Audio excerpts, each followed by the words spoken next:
Hi, I'm Matt. I'm one of the hosts of the Mud and Blood podcast. It's a podcast about grim and gritty tabletop role-playing games. If you're not familiar with it, please head over to mbcast.co where you can find a backlog of all of our episodes. This YouTube video is an accompaniment to our full audio review of the book Kult Divinity Lost by Swedish publisher Helmgast. This is a contemporary horror game, and we go into full details of what we think about this game on our review of it. That's at mbcast.co/28. So if you're not familiar with our show and you've come across this YouTube video without having heard of our podcast, this is basically just an accompaniment to show off the art, the visuals, the things that we can't show our listeners in an audio format. So that out of the way, let's talk a little bit more about this book. I will be heading over to my desk and laying this out so you can see all of the artwork, the layout, etc. in more detail. But before I do that, I just want to have a quick chat about the format and some of the things that I can't really show with it kind of zoomed in on my desk. Format-wise, this is a US letter hardback. US letter is approximately 28 centimeters tall by 21 centimeters wide.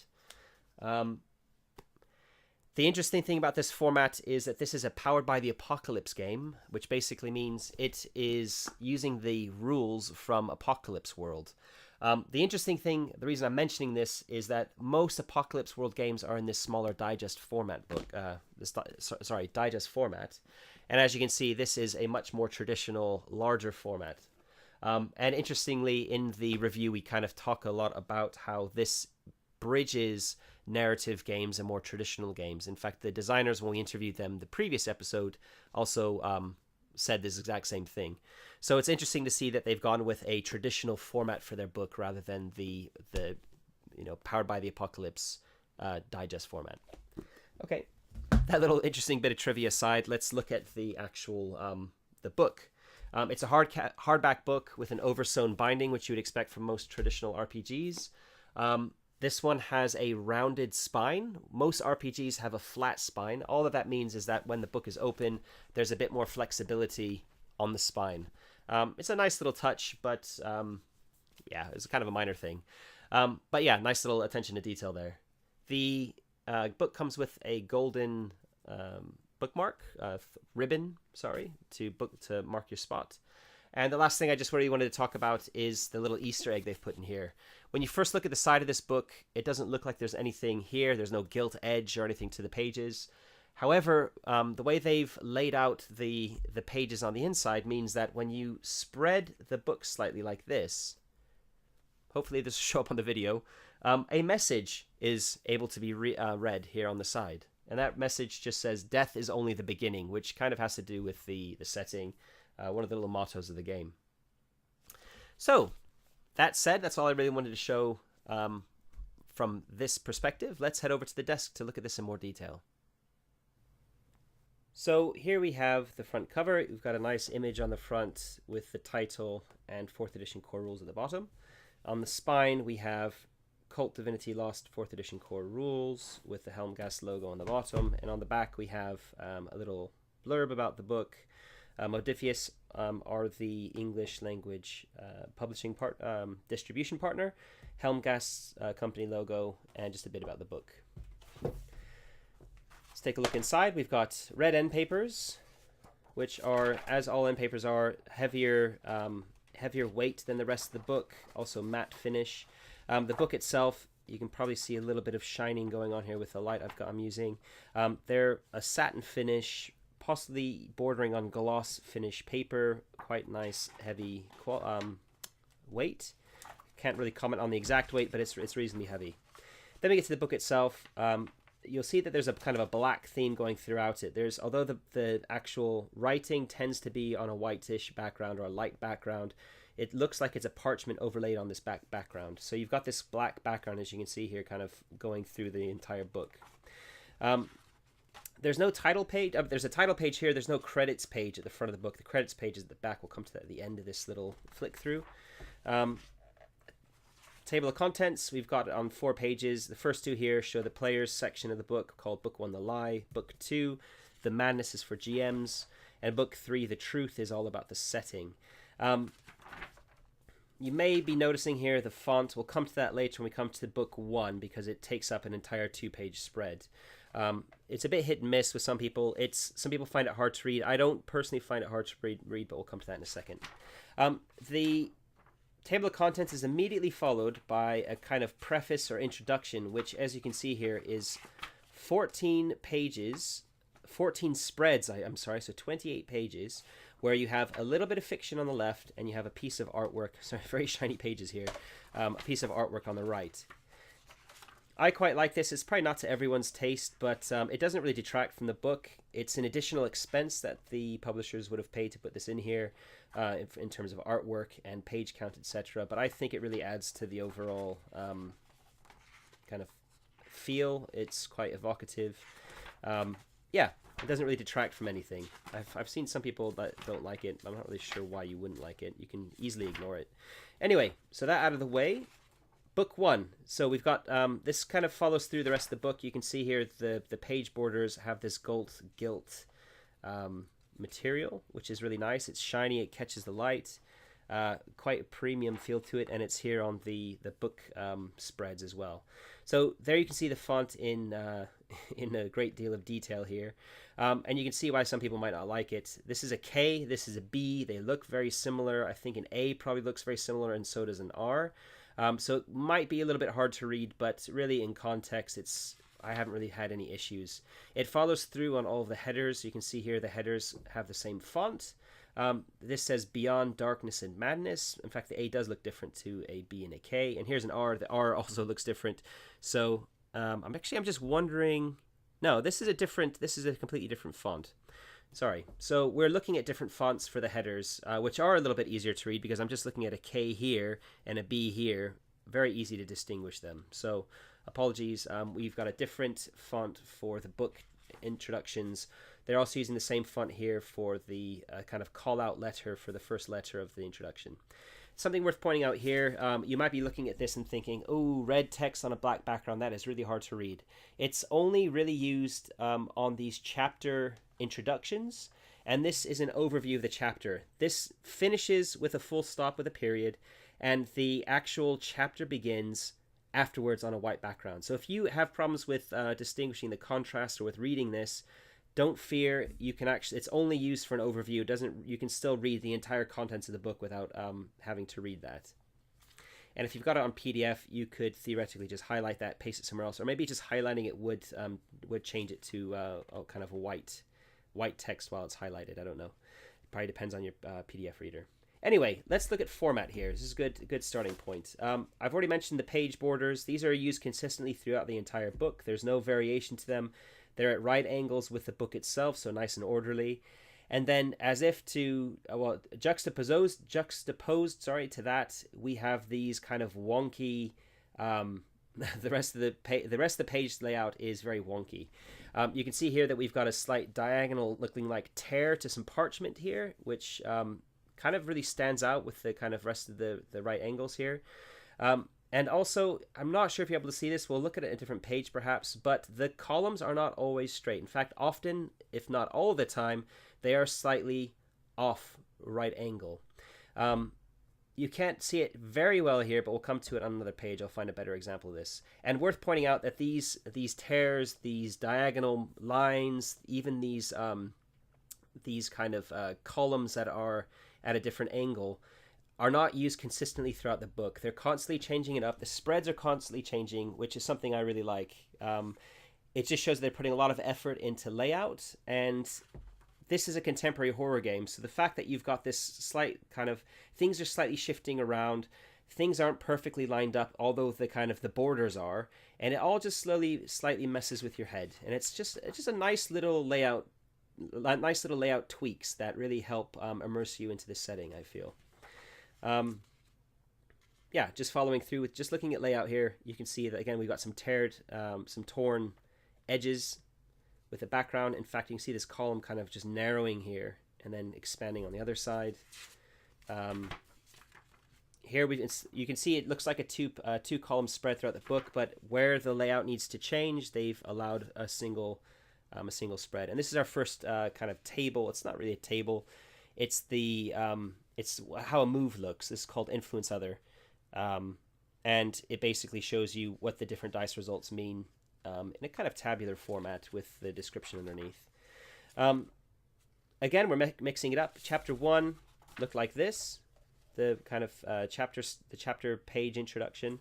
Chapter 2, less red text, and instead of starting on the next page, the actual content of the book, they've ripped the page like this and they've put it here underneath. So again, just nice little changes, I feel. We have 25 of these archetypes, which are like the classes or careers of the game.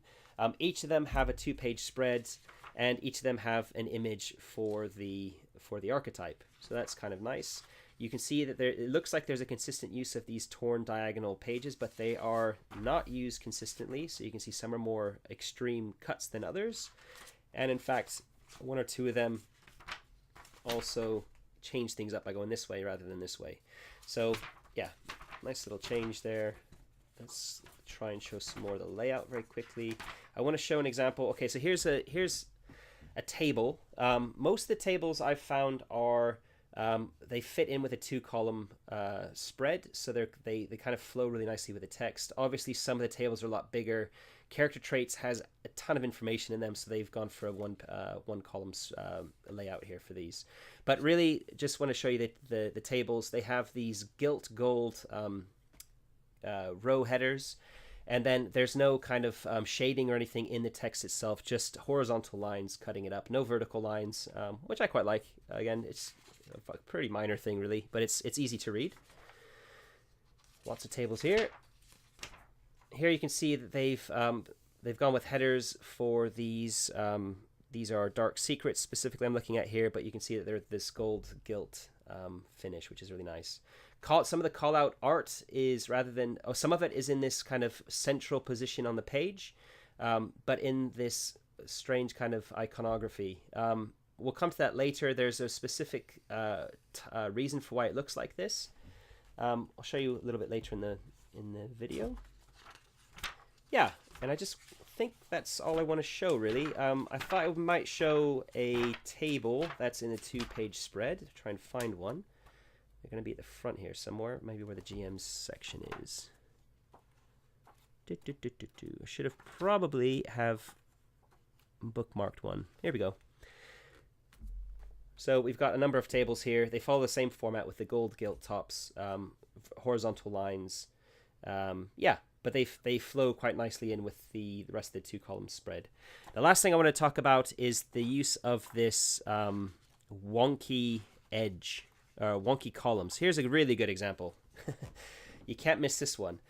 These are used inconsistently. Some go to the left, some go to the right, some are extreme, some aren't extreme, but they're constantly mixing it up throughout the book. Again, it's just a subtle way of messing with your head. Something's not quite right about this book. Here's an example of where it's quite extreme. You can see that this is a 2-column spread, but the split in the column is at quite an reasonably extreme angle here. Yeah. And I personally really like this. I've already said a number of times it's a nice way of messing with the reader's head, but it doesn't affect readability at all. So a nice little touch there, I feel. It might not be to everyone's taste, but I think that's all right. Let's talk about artwork before finishing up. You've seen a little bit of artwork here. A quick mention of the artists. There are 12 named artists in the credits and a 13th studio, Ashen Studio. So I'm not sure how many people are associated with Ashen Studio or Ashen Studios and how many of them worked on this game, but there's a minimum of 13 artists, which is a fair number. I would say the artwork is pretty consistent throughout. I would have guessed there were far fewer than 12 artists or 13 artists working on this game. I see 2 general themes to this. One is a slightly more abstract quality, which you see at the front here. If you're familiar with Symbaroum or Coriolis, Martin Grip is the artist for those books, and he has this feels very reminiscent of Martin Grip, who's also a Swedish artist, by the way. But there's basically this kind of abstract quality, and there are a few more pieces throughout the book like this. You then have, we'll get to them later. This is a kind of an image, a repeat of the image from the cover.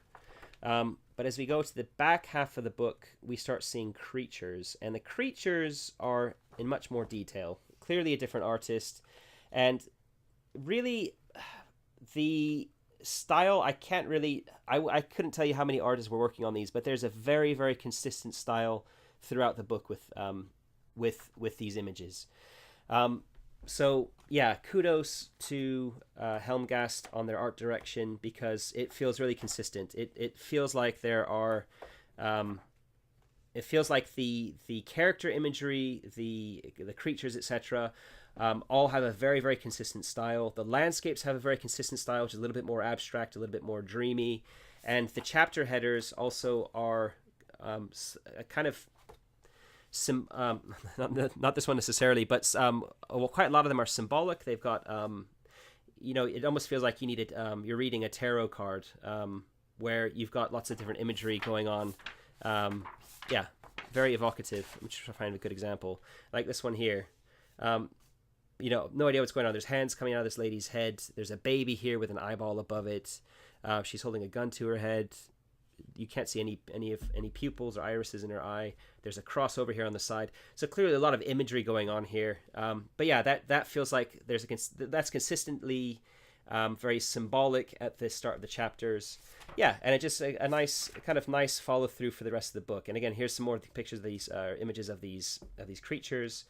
They're quite grotesque, I would say. There's nothing extreme. There's no penises, vaginas. I don't even think there's any nipples. So you can see here there's a naked woman, but there's no graphic imagery here. There's no nipples on her breasts that you can't see a vagina, even though if she had one, it'd be clearly visible there. I don't really want to mention, but there is an uncensored version of this book that was only made available to Kickstarter backers, and I'm sure that has a lot more graphic imagery. In fact, I know that has a lot more graphic imagery in it.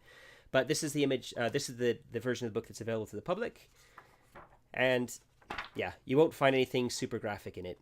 Again, it's not something you probably want to show your mother-in-law, so maybe not the best book to have out on a coffee table, just because it is a bit extreme and a little bit fucked up. So yeah, that's the artwork. I think they've done a really good job, as I've already said a number of times, and it does feel very consistent despite the fact that there are quite a few artists working on it. Before we finish this review, just show the back of the book. Here we've got the credits and the kind of copyright information. Again, it's at the back of the book just before the index, so kind of interesting that it's called out there. The index itself is on 4 pages. Like that. It's fairly comprehensive, I feel, although I haven't really tested it. Then we have character sheets. There are 4 character sheets. They all basically are the same, apart from here on the back page. This one says notes. This is called the general character sheet. Doesn't have any advancement categories on it. Otherwise, each of the other ones, this is for aware characters, your kind of default character starting type. Has rules for advancement. This is for a sleeper character, which is basically somebody who hasn't been made aware of this kind of horrific world behind our, like, hiding behind our what we see. And you can see here, they have fewer options for advancement, different options for advancement. And then finally, we have the enlightened character type, which is kind of like end game characters. Won't be used by many campaigns, and they've got again different advancement criteria. So those are the character sheets, fairly minimalist, but very much printer friendly. They're not trying to reinvent the wheel here.